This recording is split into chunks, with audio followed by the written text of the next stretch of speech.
Hello. Hello. Welcome to Sunday School.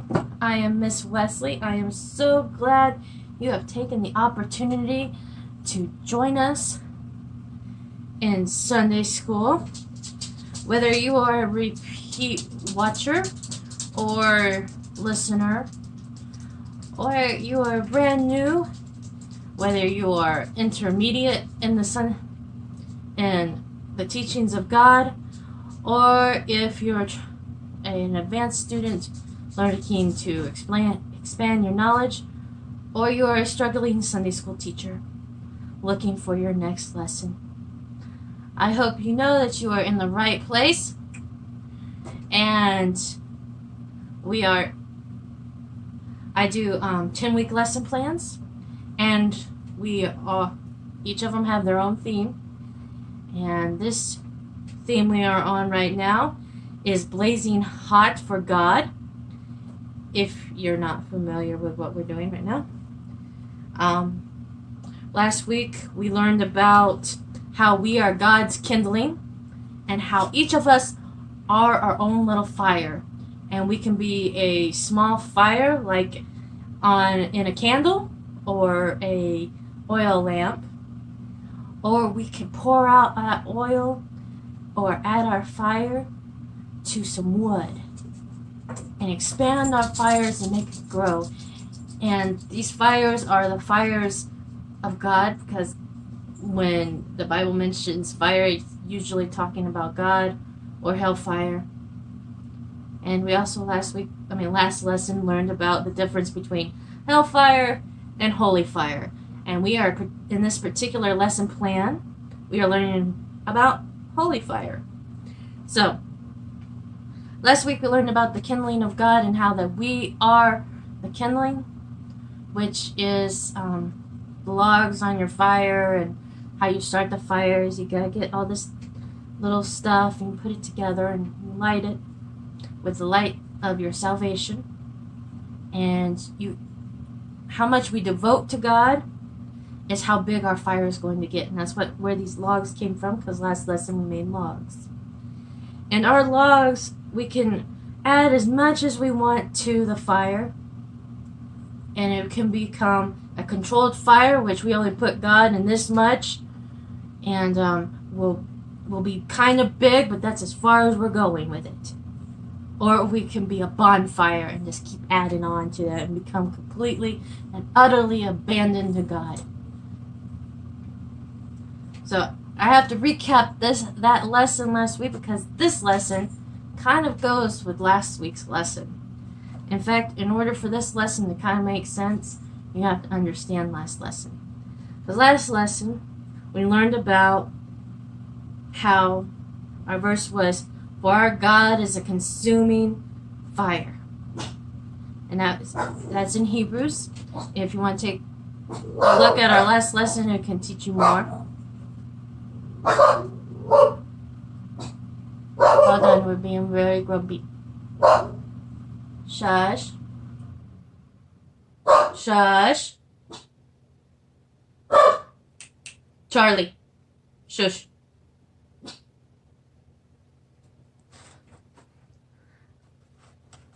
And how God is in Hebrews, and we learned about how God is a consuming fire. And like I said, we can be either a little lamp, a controlled fire, whatever, the more you add to it, the more you get into God, the more you give to Him, the bigger your fire is going to become.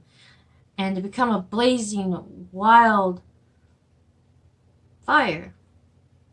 That's what we're learning about today. Now, I'm not endorsing wildfires. I know that they destroy people's homes, their livelihoods. I'm not talking about that kind of fire. And if you go out and please take care of the environment. Please make sure you have water nearby. Pull out your fires all the way. Do not leave even coals, because they can strike up and cause fires. And please, please, do not intentionally start fires. Again, you're ruining people's livelihoods, their homes. No, this is a different kind of wildfire I'm talking about. So, this, like I said, is holy fire. Holy fire does not destroy. Holy fire is not... Holy fire is kind of like the opposite. I explained it last week. Holy fire makes you feel... You know how sometimes you start a fire in a fireplace?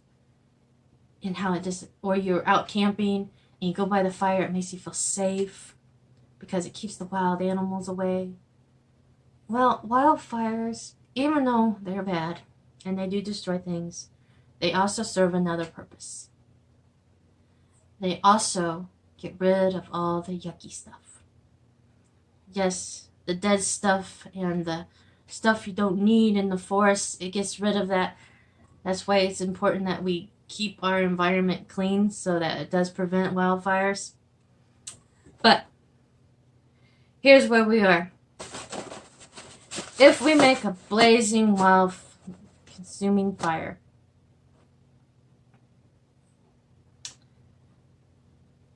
and we are a huge bonfire, and our bonfire just gets bigger and bigger, right? So, here's where our story comes in. Let me get rid of these logs, because even though we still need these logs, this is where our story comes in. This is where our wildfire comes in.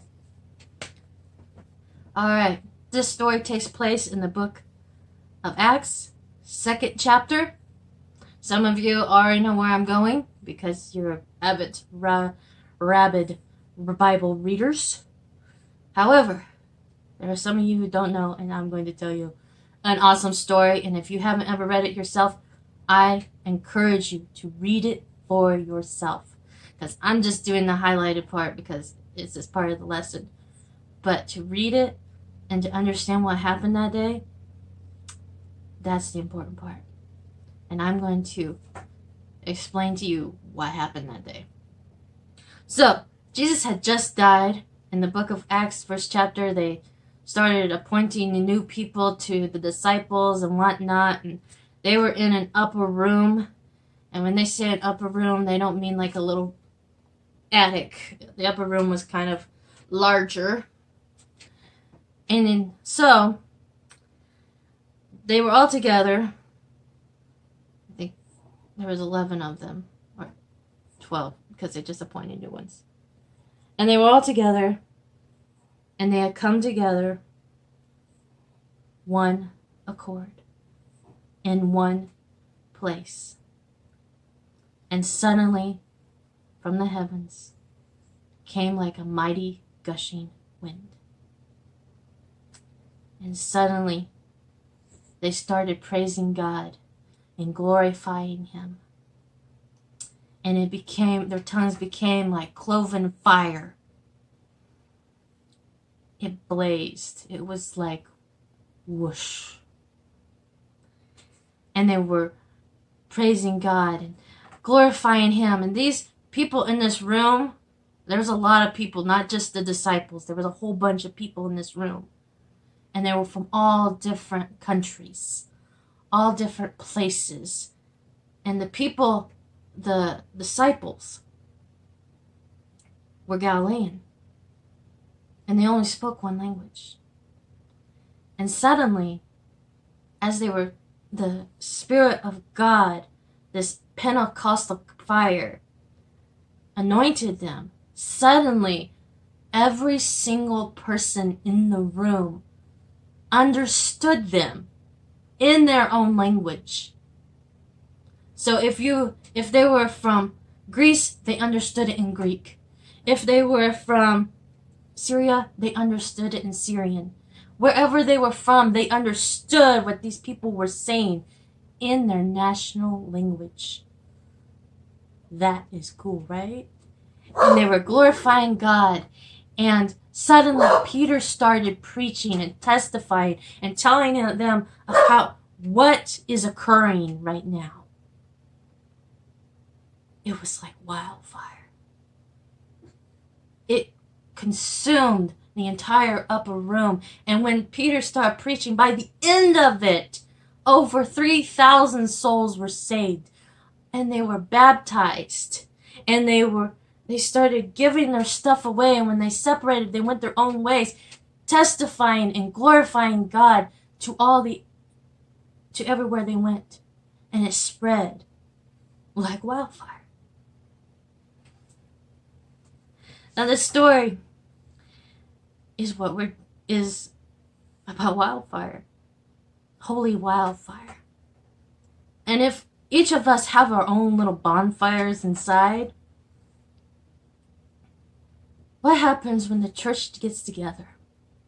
Or just those of us that are saved and know God on a personal level and are on fire. And when I say fire, I mean completely and utterly abandoned to God. And when I say abandoned, I mean utterly consumed by Him.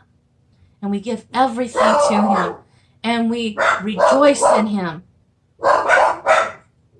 Sorry, my dogs insist on praising God too. I can't help it. My audience is enjoying this one. But if we get together and we come together one mind and one accord, touching and agreeing, God says He will be in the midst. And that's what happened on the day of Pentecost. Holy fire came down and everybody started praising God, one another. And there was no division. There was no misplaced wordings. They were all in one heart set. I'm not going to say mindset. They were in a heart set. Their souls agreed with one another. They kind of mind melded. Yeah, I just went there. Star Trek reference. They mind melded. And as they became blazing hot, it spread and spread and spread. And that can happen in our churches too. We call it revival. And it can revive us and restore us. And when we start coming together, one mind and one accord, together as a church, as the holy body of Christ, as one nation, well, the kingdom of God. If we come together as the kingdom of God and start praising God and glorifying Him together, we can become holy fire. And it can spread. It can spread throughout the world. And we've had this happen before. It's called a great revival or a great awakening. One of my great ancestors happened to be a part of this. And it was like wildfire. And it spread throughout the world, and it changed the world for just a little while. But the church has this ability to have Pentecostal fire, to have an awakening fire within us. And all it takes is for us to put aside what's in here, put aside ill will and ill feelings, and become completely and utterly abandoned to God. Because, like I've said before, God only sees two kinds of people. Either lost or saved. That's the only kind of people there are in this world. All the rest is semantics. When we come together, and the church comes together, we put aside all the different semantics, and we come together with one intention in mind, to save souls. In the world, and we come together like wildfire and spread it throughout the world, we can destroy and take out all the bad stuff. We can consume it with holy fire and change this world. But it takes us putting aside ourselves and putting God in the middle of everything. Because after all, it's all about Him. From the very beginning to the very end of this world, It's always been about Him. Alright, that was our Sunday school lesson. Now I'm going to quickly do our lesson, our project, if you want to do it, because if you're a Sunday school teacher, it's kind of important. Again, we used Acts, the 2nd chapter. We also used a verse. I'll put it in the description. Okay, what you want to do is, what I have here is, a picture of some trees. See the trees? Awesome. You want to have your kids take crowns. Make sure they are crowns. Wax-based crowns. And color your trees. You can color them whatever color you want. I mean, not, well, yeah, you can color them whatever you want. But I had my kids to either choose green or black. It's just a lot easier than them fighting over colors.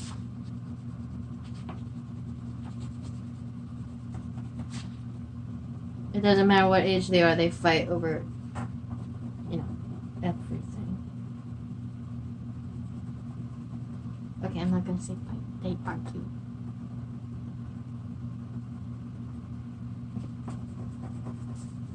I'm gonna get these done quick. I meant to do this beforehand, but I forgot.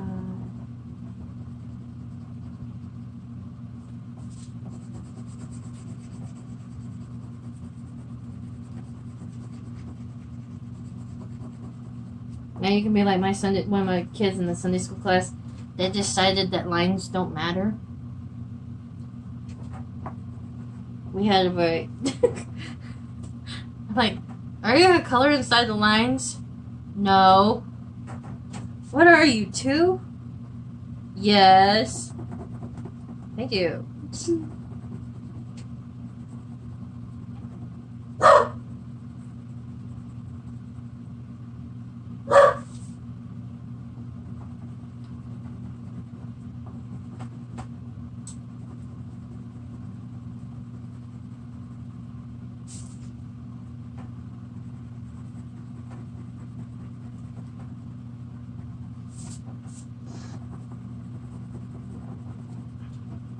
If I wasn't such a perfectionist, I'd already just do this.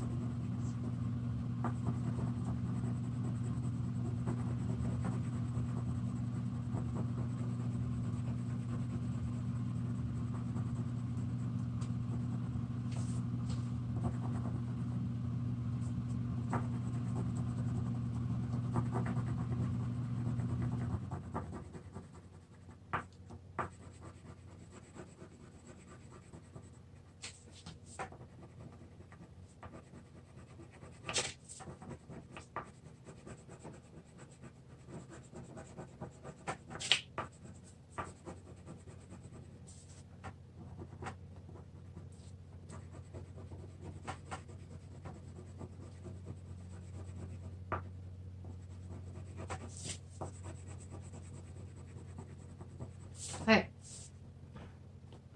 Hopefully it didn't take too much time. Alright, now this is the...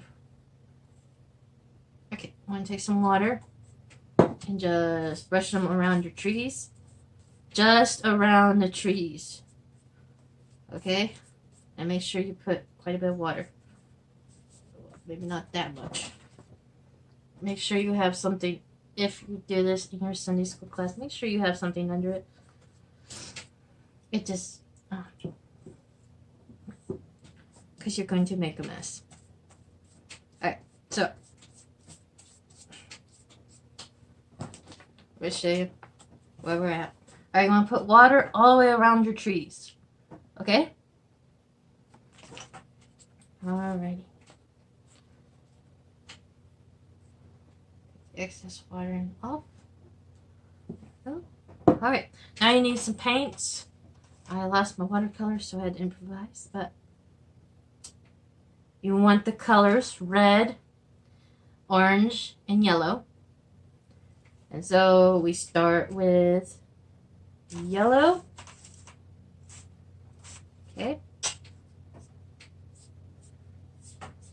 Not as cool as with water as it would be with watercolors.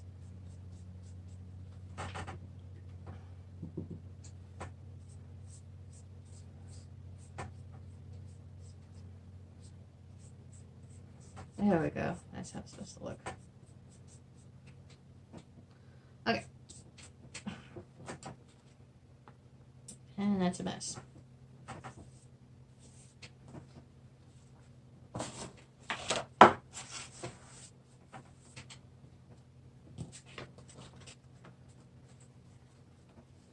I'll wash out the brush. Not that it's really gonna matter, but alright.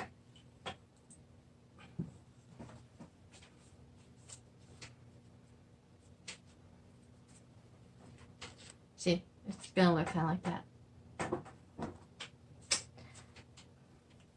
Not like that.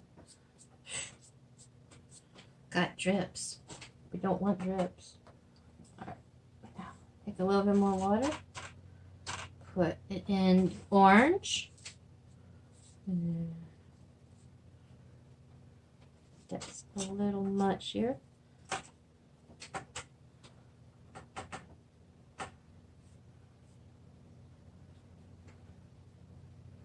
Now when you add the red, it's really gonna pop. Okay.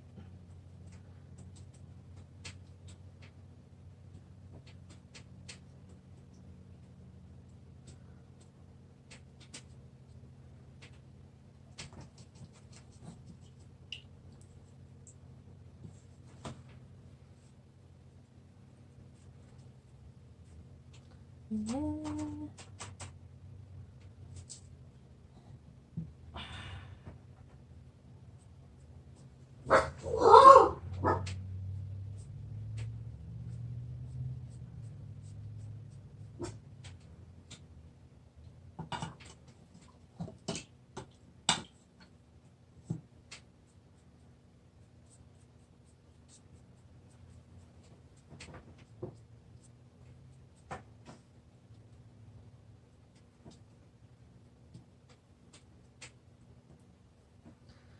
alright. Oh, shoot. That's a little too much water.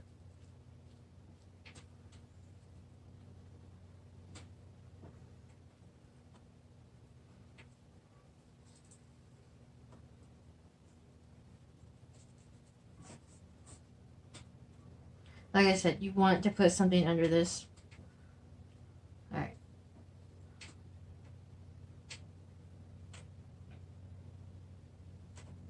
I need some orange here because my orange isn't showing up right.